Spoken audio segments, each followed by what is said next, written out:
You know, we have witnessed a very dark tragedy here in the United States with the shootings that have just happened in Arizona, where 9 people were killed, including a federal judge, and many others wounded, including a U.S. Congresswoman. And here, a very troubled man that had mental and emotional issues, but who could have identified someone that would have actually carried out such a heinous crime? It is a dark day for America, and we need to be praying for these families.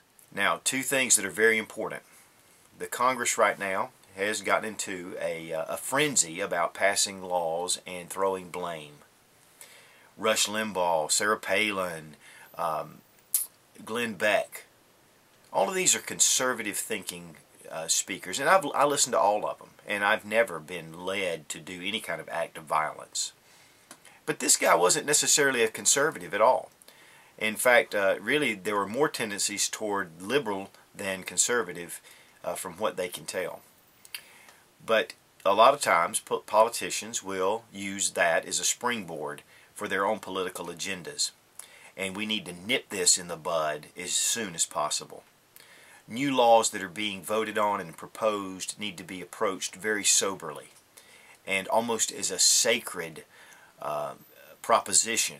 So, please, you need to contact your congressmen and your senators and tell them to stand down, that we don't need new laws, that this was an individual episode and it was something that was senseless and had no political motivation whatsoever.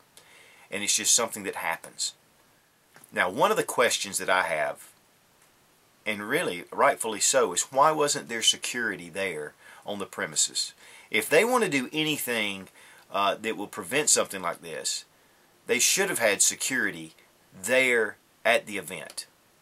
It was an unarmed man that actually took the shooter down. If Congress is concerned about themselves, then they need to have their own personal protection. To change the Second Amendment and to infringe upon my rights for self-defense, to dictate what I can and cannot listen to, is absolutely asinine.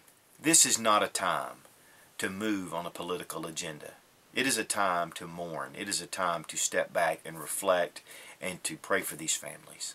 And that's what it should be all about. And to celebrate the heroes that stood in the gap. Thanks for watching. God bless America. Long live the Republic.